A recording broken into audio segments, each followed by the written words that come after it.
The First Amendment doesn't give anyone the right to use speech to commit fraud and violate the racketeering statute in an effort to overturn the lawful result of an election. The judge will rule on that motion later.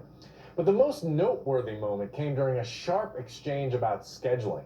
Sato asked the judge if he could imagine the notion of the Republican nominee for president not being able to campaign for president because he's in some courtroom defending himself. He said that would be the most effective election interference in the history of the United States. In other words, Sato was arguing that simply by running, Donald Trump has made himself immune from prosecution. Now, a prosecutor refuted that, saying that this trial is about the business of Fulton County, Georgia, and that it shouldn't keep Mr. Trump from campaigning. The judge then asked Sato if the trial could go forward if Mr. Trump was elected president in November.